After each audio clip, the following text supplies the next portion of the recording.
냉전 시대, 미국과 구소련이 대립했던 시대다. An iron curtain has descended across the continent. 두 나라의 긴장으로 전 세계가 숨을 죽였다. This man is our potential enemy. He is in this country under false princes. 냉전 시대엔 아주 색다른 무기들이 그 힘을 얻었다. 스파이 모집은 주로 범죄자를 중심으로 이루어졌죠. 바로 첩보 활동과 섹스다. 첩보 활동이나 섹스가 사라질 수는 없습니다. 특히 섹스는 첩보원의 필수 무기였다. 하지만 사회는 섹스의 억압적인 분위기였다. 출산과 연관되지 않는 성을 유포하면 불법으로 간주됐죠. 그럼 이제 냉전 시대의 섹스에 대한 얘기를 들어보자.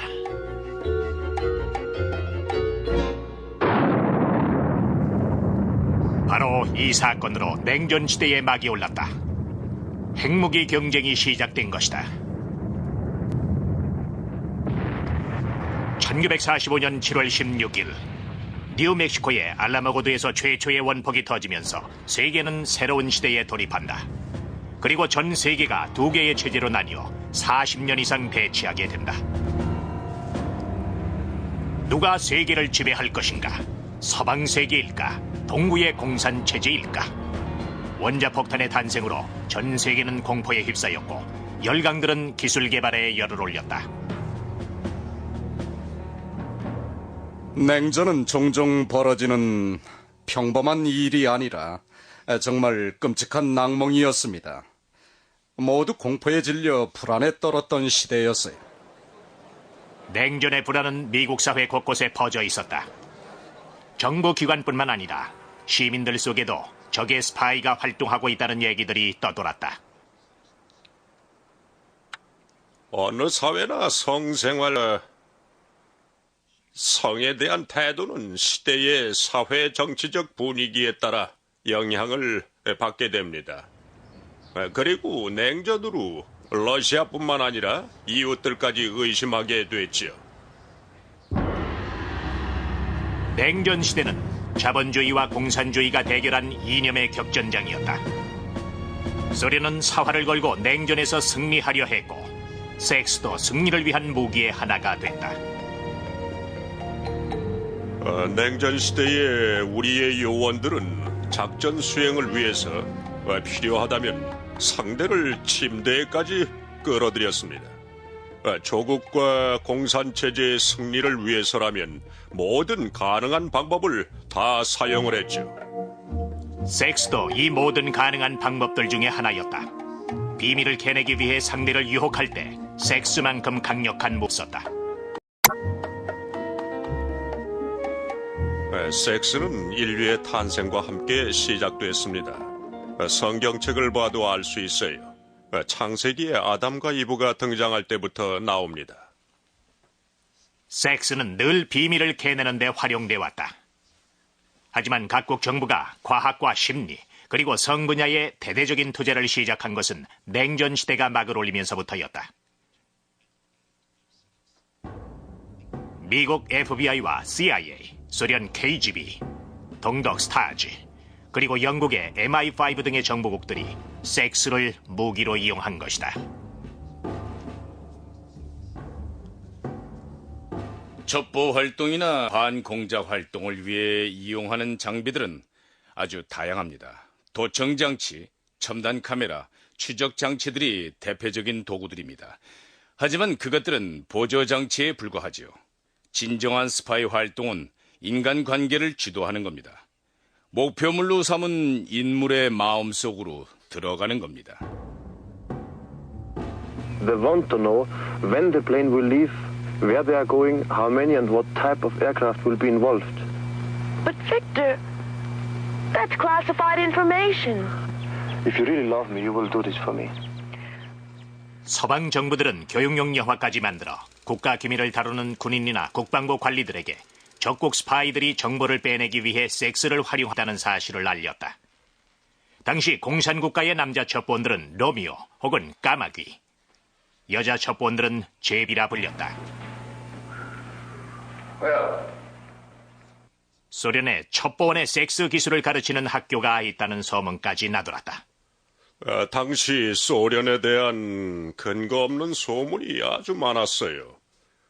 그중 하나가 첩보원에게 섹스 테크닉을 교육시킨다는 것인데 그것은 완전히 날조된 사실입니다. 하지만 우리에게는 KGB를 위해 충성하는 젊고 매력적인 수십 명의 여성 첩보원들이 있었습니다. 그들은 첩보 활동을 나라를 위한 의무라고 생각을 했고 기관에서 명령을 내리면 아주 열정적으로 수행했어요.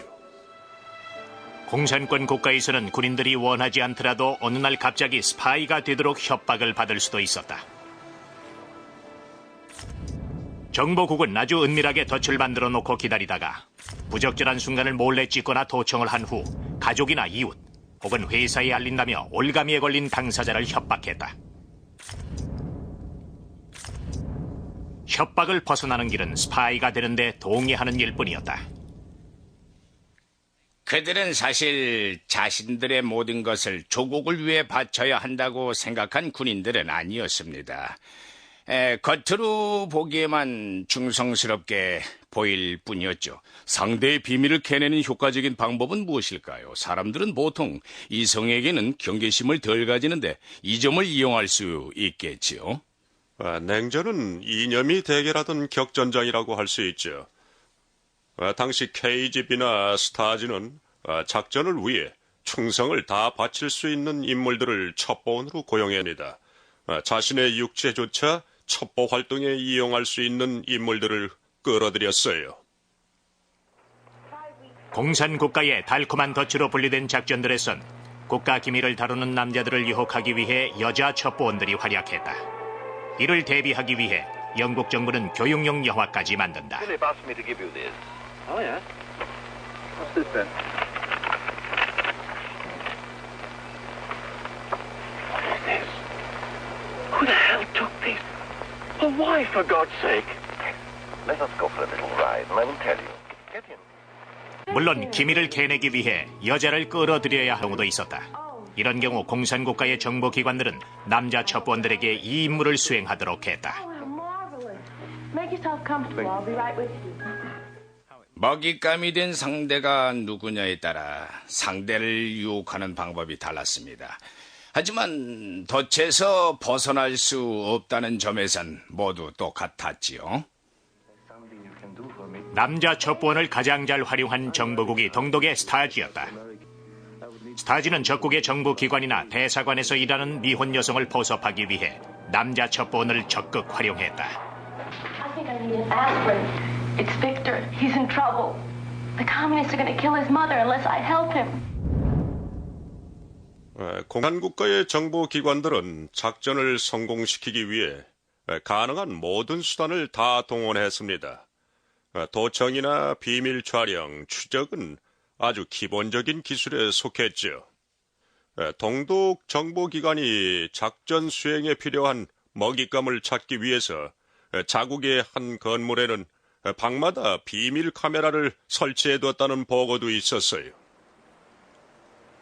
소련이나 동독의 정보기관은 목표물을 포섭하는 데 몇 년씩 시간을 투자하기도 했다. KGB는 소련 내 어떤 위치에 있는 인물에게든 접근이 가능했습니다. 누군가를 접촉하려고 자료를 찾으면 이미 대부분의 신상 기록이 준비되어 있더군요. 쓸모가 있다고 판단되는 인물들에 대해선 그런 식으로 모든 기록이 준비되어 있습니다.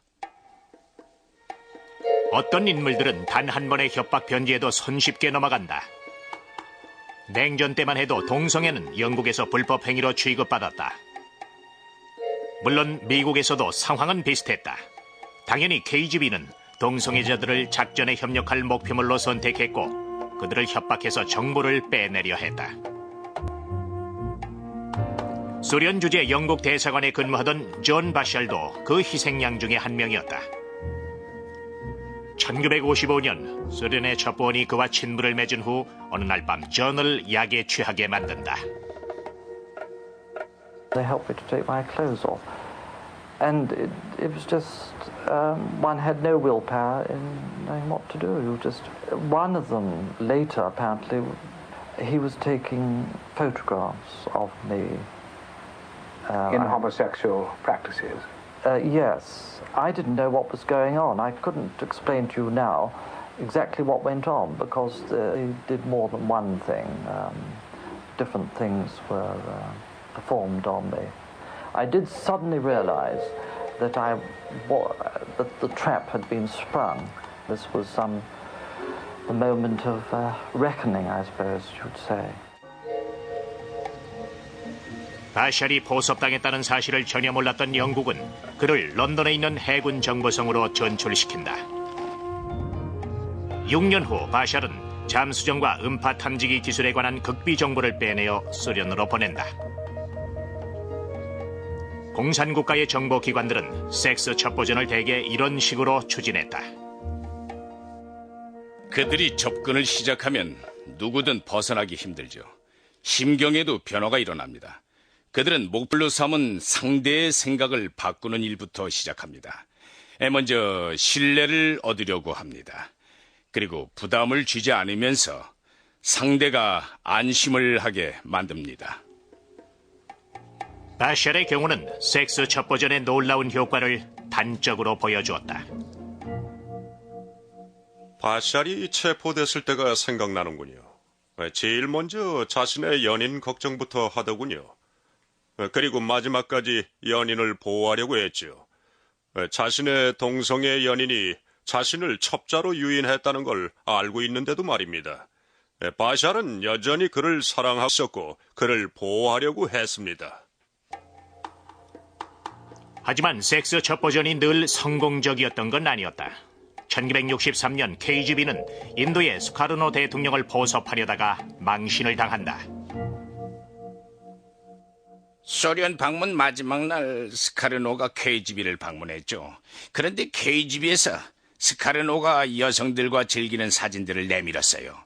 그들은 스카르노가 겁을 먹고 자신들에게 협력할 거라고 짐작을 했습니다. 하지만 그의 반응은 완전히 뜻밖이었습니다. 이 사진을 우리나라에 뿌리실 계획이요? 이 사진을 보면 국민들이 내가 정력이 왕성하다는 걸 보고 자랑스러워하겠구려 라며 재미있어하지요. 정확한 시기는 기억나지 않습니다만 아주 특별한 인물들이 있었습니다. 협박을 해도 전혀 동요를 않고 겁을 먹지 않던 거물들이었어요. 오히려 폭소를 터뜨리며 우리와 손잡기를 딱 잘라 거절했었죠. 물론 모든 인물들이 스카르노 대통령처럼 대담했던 것은 아닙니다. 많은 전문가들은 섹스 첩보전이 첩보 활동에서 효과를 본 경우는 그다지 많지 않았다고 평가한다. 실제로 서방과 공산국가 모두 첩보전에서 섹스를 매우 제한적으로 활용했다. 대체로 10% 정도의 작전으로 섹스를 전술적으로 이용했다. 첩보 활동을 위해 포섭됐던 인물들은 더 이상 이용 가치가 없어지면 바로 외면당했다. 저도 여자들에게 접근을 해서 정보만 빼내고는 바로 떠났었죠. 냉전 동안 섹스 첩보전이 성행했지만 전 세계의 이목을 사로잡은 것은 섹스가 아니라 거대한 강대국으로 등장한 소련이었다. 사회주의로 무장한 소련의 힘은 제2차 대전 이후 아주 강력했습니다. 유럽에서 큰 영향력을 행사하고 있었죠. 아시아에서도 마찬가지였고요. 소련은 사회주의 체제를 도입한 10여 개의 국가들과 굳건한 동맹 관계를 형성해 갔습니다. 이는 서방에 대한 소련의 대응책이었죠. 동맹을 발판으로 세계에 대한 서방 국가의 영향력을 봉쇄하려고 했던 것입니다. 소련은 보다 많은 국가들과 동맹을 맺으려 노력했다. 존 사이먼즈에게 냉전은 정치적인 문제라기보다 법망을 피하면서 생계를 유지하는 개인적인 수단에 불과했다. KGB에 들어간 그는 세계를 무대로 활동한다. 결코 제 조국에 해가 되는 일은 하지 않았습니다. 하지만 미국에 해가 되는 일은 많이... 사이먼즈는 소련을 위해 일했던 최초이자 유일한 영국인으로 일명 로미오 스파이였다. 그는 8년 동안 4개의 대륙에서 정치적으로 활용 가치가 있는 수십 명의 여인들과 성관계를 가진다. 사냥감은 주로 모스크바 주재 영국 대사관 직원이나 탄자니아 주재 미국 외교관의 부인 같은 인물들이었지만 다른 희생자들은 분명치 않다. 남아프리카 공화국에서 상냥한 도서관 사서에게 접근한 적이 있었죠.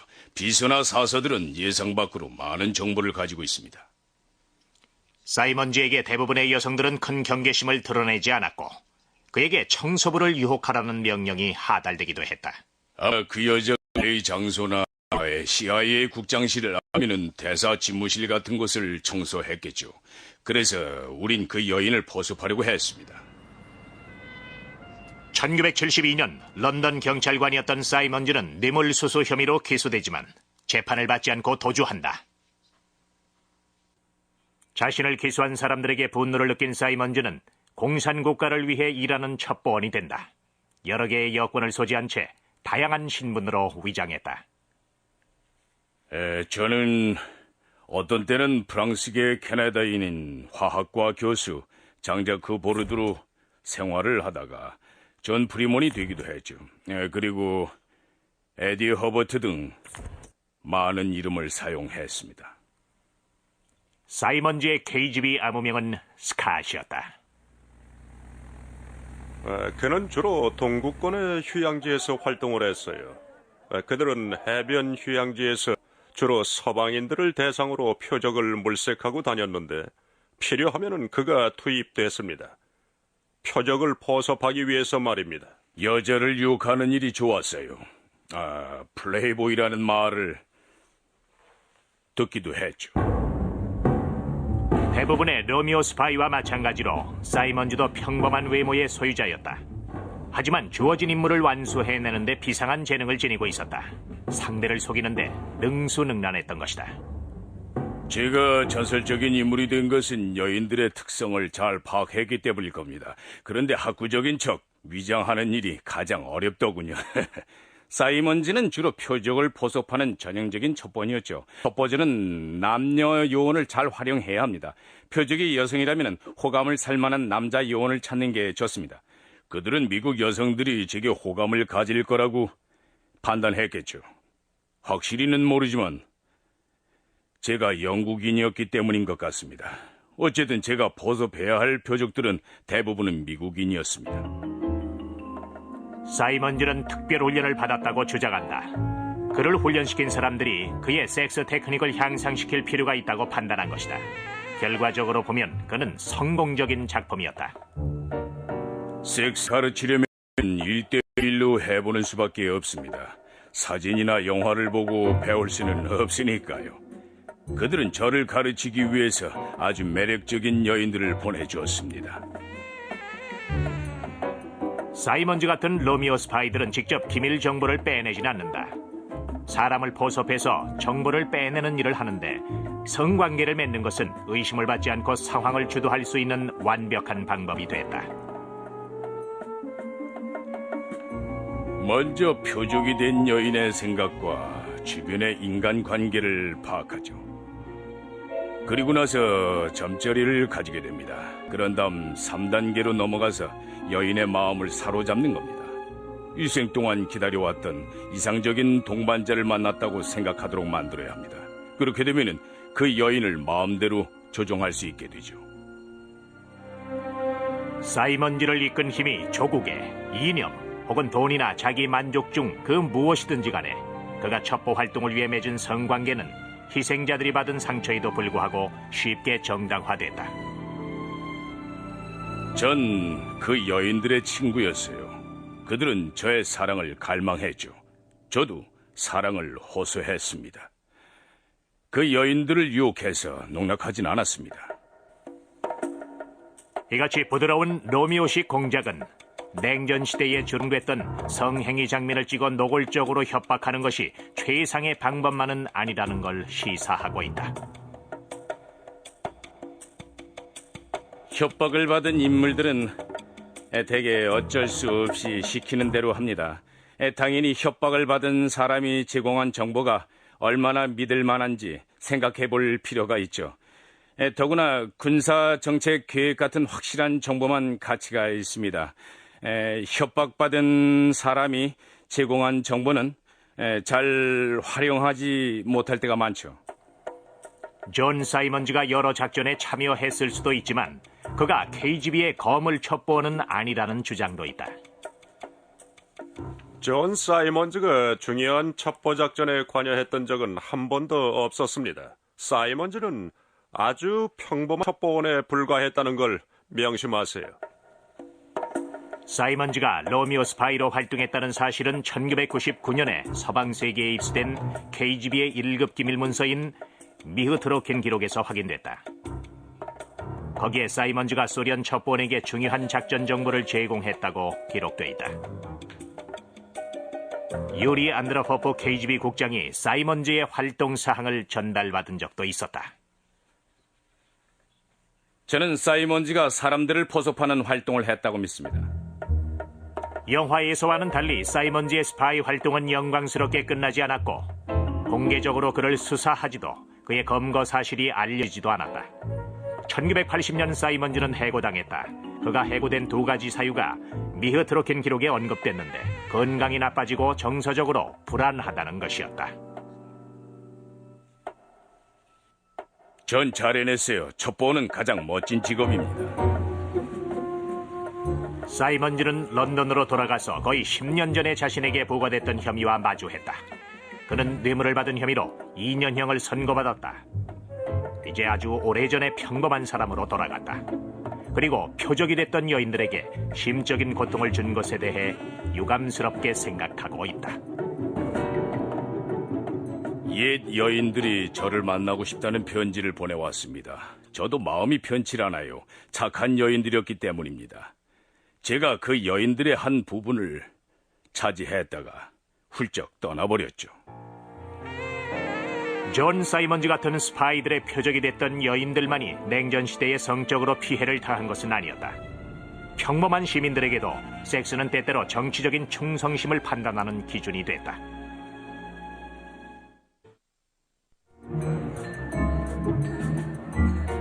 냉전을 비롯해 전쟁은 성에 관한 태도들을 바꿔놨다. 동서 진영 간의 긴장이 고조됐던 1940년대 후반에 미국도 예외는 아니었다. 다른 나라의 이방인들만 적이 되는 건 아니었다. 같은 미국인인 이웃, 친구나 친척도 적이 될 수 있는 상황이었다. 공산주의자를 색출하기 위해 조셉 메카시 상원의원은 청문회를 개최한다. 하지만 이 상황은 예상 못 큰 파문을 몰고 왔다. 정치 사상뿐 아니라 개인의 성적 취향에 대해서까지 문제를 삼는 국면으로 이어졌다. 성적 취향이 특이한 사람을 의심하는 지경에까지 이르렀습니다. 국가 안보에 위협이 된다고 간주했죠. 냉전의 불안이 가정에까지 스며든 것입니다. 믿기 힘든 광기였어요. 그러니까 섹스에 대한 건 무엇이든 공산주의자의 음모라고 생각했던 것입니다. 2차 대전으로 대부분의 미국인들은 보수적인 태도를 보였고 공산주의자로 오해받지 않기 위해서 미국인들은 그 어느 때보다 평범하게 보이려고 애썼다. 교회로 나가 집을 얻어 살고 싶어 했지요. 자녀들을 키우면서 행복하게 살기를 바랬어요. 하지만 현실은 다르지요. 한편 인간의 본성 관련해 정상을 가르는 기준에 대한 논란이 이어졌다. 바로 이때 발표된 한 서적이 미국을 떠들썩하게 만든다. 1948년 남성의 성행동에 관한 킨제이 보고서가 출간된 것이다. 저자인 알프레드 킨지는 미국에서 성연구 분야의 아버지가 됐고 그의 보고서는 성에 대한 미국인들의 태도를 뒤집는 지침서가 됐다. 예상했던 것보다 훨씬 더 많은 자위를 하는 것으로 나타났죠. 섹스 횟수도 마찬가지였어요. 결혼 전후를 통틀어서 말입니다. 겉으로는 조용하고 평온해 보이지만 왕성한 성적 욕구가 잠재되어 있었던 겁니다. 켄지의 보고서는 베스트셀러가 됐고 미국에게는 성행위나 성욕이 과학적으로 문제가 없다는 사실을 입증해주는 증거로 받아들여졌다. 킨지 보고서는 사람들의 일반적인 생각과 달리 실제로는 다른 일이 벌어지고 있다는 것을 보여주었습니다. 본능을 숨기고 위선을 떨어야 했던 분위기를 바꿔버렸죠.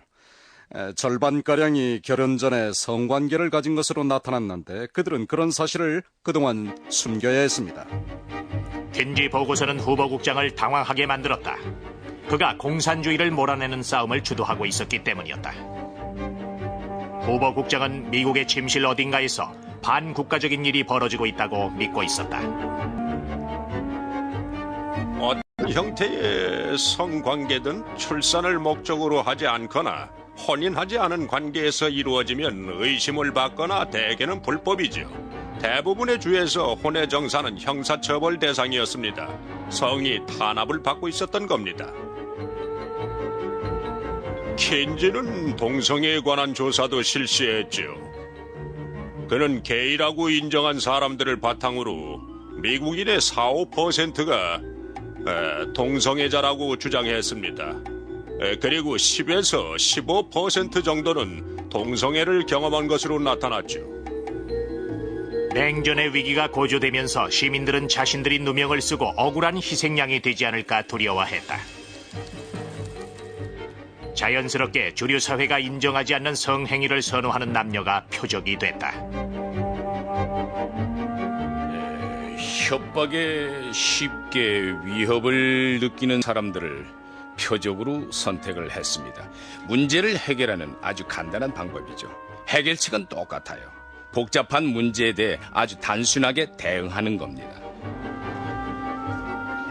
미국의 국익을 보호한다는 고실로 에드가 후보 국장과 FBI는 문제가 되거나 성적 취향이 특이한 것으로 간주되는 수만 명의 미국인들에 대한 정보를 축적했다.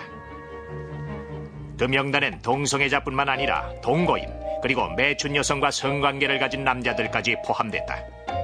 여성적인 성향의 남자들도 탄압을 받았고 해외로 섹스 관광을 다녀온 여행자들도 마찬가지였다. 적색 공포가 절정에 이르며 후보 국장은 모든 재향 군인의 지부에 각 지역에서 정탐 활동을 펼쳐서 그 결과를 보고하도록 했죠. 그렇게 수집된 파일 안엔 거실에서 나체로 돌아다니는 이웃을 목격했다는 편지도 있었습니다. 냉전 시대 동안 개인의 성행위는 사회가 인정하든 불법으로 간주하든 계속해서 억압받았다. 1951년 정보기관과 군대에까지 일탈자 소탕령이 떨어진다. 워싱턴 경찰은 변태 성역자 3,500명이 국회의사당과 관련 기관에서 근무하는 것으로 추산했다. 그리고 그 중에서 불성실하다는 죄목으로 91명의 연방 공무원들이 해고됐고 수백 명은 위험인물로 분류됐다. 1970년에 파기된 FBI의 일탈자 분류 파일에는 미국인 14,000명에 대한 정보가 포함되어 있었다. 잘못을 저질렀다는 증거는 필요 없었다. 소문만으로도 한 사람의 경력에 흠집을 내고 그 인생을 망쳐놓을 수 있었다. FBI는 남성과 여성의 성행위에 관한 킨지의 연이은 보고서를 공개적으로 공산주의자의 음모로 간주했다. 원래 FBI는 킨지의 연구 결과를 이용하려 했지만 킨지 박사가 이를 허락하지 않았었다. 뒤에 후보 국장의 성적 취향도 의혹을 받게 된다. 그의 행동에 그의 이상한 취향이 드러났었다고 말하는 사람들도 있었다. 헛소문입니다. 저도 후보 국장이 어느 정도 동성애적인 성향을 지니고 있다고 믿습니다만 어느 누구도 동성애자임을 추정케 하는 그 어떤 것도 목격한 적이 없어요. 후보 국장에 관한 이상한 소문은 미국의 적들에게는 도움이 됐을 것이다. 특히 KGB는 FBI 국장에 대한 이상한 소문이 나돌자 누구보다 관심을 가졌다. 소련의 정보기관이 이런 소문에 관심을 기울이는 이유는 너무 뻔한 일이었습니다. 근거 없는 뜬 소문을 유포한 사람들은 후보 국장을 아주 싫어했던 사람들이겠죠. 그리고 첩보원들이 바로 이런 일을 하는 사람들입니다. 개인의 명예를 훼손하고 헐뜯고 그 사람을 괴물처럼 만들어버리는 온갖 소문을 수집하는 일을 하지요.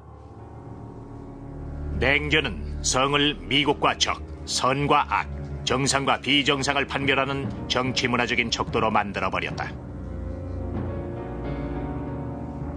1964년엔 흑인 해방운동 지도자로 FBI를 혹평했던 마틴 루터 킹 목사의 침실까지 의혹을 받게 된다. 냉전 시대의 후보국장이 주도했던 가장 추잡한 일은 마틴 루터 킹 목사가 묵은 숙소에 도청장치를 해서 그가 성관계를 갖는 소리를 녹음한 것일 겁니다. 정말 방이 떠나갈 듯한 시끄러운 섹스였죠. FBI는 그 테이프들을 그의 사무실로 보내서 아내인 코리타 킹 여사가 제일 먼저 듣게 했습니다. 후보국 대대적으로 보도될 것이라 기대했지만 언론 매체들은 그 사건을 다루지 않았다. 그 당시 전 세계 기자들의 시선은 런던으로 향하고 있었다. 그곳에서 터져나온 스캔들로 런던은 세계의 이목을 집중시켰다.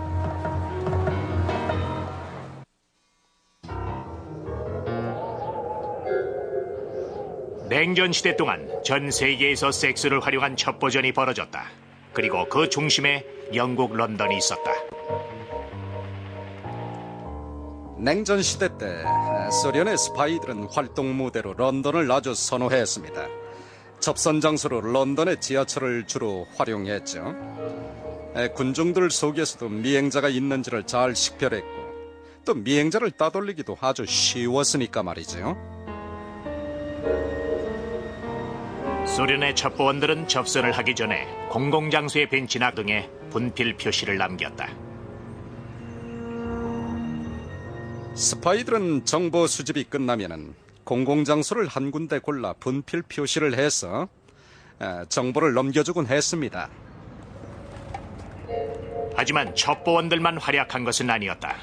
소련 측에 영국의 기밀을 넘겼던 인물 중엔 영국의 정부기관에서 일한 존 바샬도 있었다.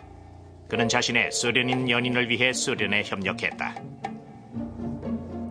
사실 영국 당국이 존 바샬의 이적 행위를 눈치채지 못한 건 문제가 있습니다. 일주일에 겨우 14파운드를 버는데도 주당 10파운드를 지불해야 하는 첼시의 고급 주택에서 생활하고 있으니까 말입니다. 하지만 바샬의 사치스러운 생활이 계속되자 결국 영국 기관의 감시를 받게 된다. 존 바샬을 의심하게 된 정보국이 그의 옆집에서 감시를 했죠. 그리고 하루는 그가 집을 비운 사이 바샬의 집에 침입해서 증거들을 발견합니다. 요원들이 그가 넘긴 정보에 경악을 금치 못했죠. 1962년 마침내 존 바샬은 간첩 혐의로 체포되고 감옥으로 보내진다. 그리고 세계를 떠들썩하게 했던 프로포머 스캔도 영국에서 벌어졌다. 윈폴 뮤즈 17번지에 위치한 2층짜리 벽돌집에서 냉전 시대를 통틀어 영국 전체를 가장 떠들썩하게 만든 스캔들이 탄생했죠. 사건이 전해지자 온 세계가 경악했어요. 접골사로 위장한 영국 첩보원 스티븐 워드가 사건을 해결했다. 스캔들의 중심에 19살의 골걸 크리스틴 킬러가 자리 잡고 있었다. 그녀에겐 2명의 연인이 있었는데 한 명은 소련 첩보원인 이브게니 이바노프였다. 그리고 다른 한 명은 놀랍게도 영국의 국방장관으로 있던 저포모였다. 그 사건으로 영국 정부는 큰 망신을 당했습니다. 과연 어린 골걸의 침대 위에서 서방 세계의 극비 정보가 유출됐을까? 브라포모가 어린 연인과 잠자리를 하는 자리에서 국방 기밀까지 털어놨을까? 만일 그랬다 해도 그녀가 그 내용을 이바노프에게 전달했을 것인가?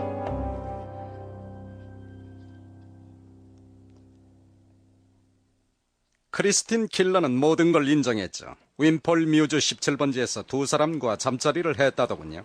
한 명이 떠난 후 바로 또 한 사람을 맞을 때도 있었죠. 한 사람이 집을 나서는데 다른 연인이 집 앞에 주차를 하기도 했습니다. 영국은 프로포모 사건을 조사한 후 국가 안보를 위협받는 어떤 상황도 벌어지지 않았다고 발표했죠. 상식적으로 생각해도 프로포모가 19살짜리 콜걸과 핵무기 배치와 같은 골치 아픈 얘기를 주고받았을 것 같지는 않습니다. 하지만 프로포모 스캔들로 영국 정부의 명예는 큰 타격을 받았고 결국 수상 자리에 앉아있던 보수당의 해럴드 맥밀런이 물러나는 수모를 겪는다. 몇 년이 지난 후 프로포모 스캔들의 진상에 관한 서적들 예식들이 얼굴을 내밀었다. 어떤 사람들은 콜걸인 킬러가 소련 스파이와 잠자리를 같이 했다는 얘기조차 날조된 것이라 주장했다. 이바노프가 그녀와 잠자리를 했다고 주장하긴 했지만 구체적인 증거는 나온 게 없었죠. 욕망만 채우려는 인간관계가 대부분 그런 것처럼 첩보전의 세계에서도 침실에서 얻게 되는 정보는 정확성이나 신빙성이 결여된 경우가 많았다. 섹스 첩보전이 벌어지는 것은 모든 게 불확실합니다. 제공된 정보가 정확한지 진위를 파악하기가 쉽지 않죠. 당연히 첩보원들은 상대가 하는 말을 100% 믿지는 않아요. 의심을 품고서 얘기를 듣죠. 섹스, 의심, 그리고 거짓말이 냉전시대 동안 지구 전체를 휩쓸었고 대중문화도 섹스에 눈길을 돌렸다. 잡지 속에 섹시한 미녀 사진을 넣는 것은 1950년대 상황으로 볼 때는 가히 혁명이나 다름없었습니다.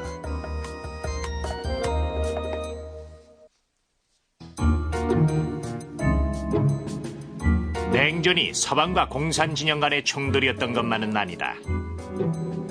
성의 이미지를 주도하려는 싸움이기도 했습니다.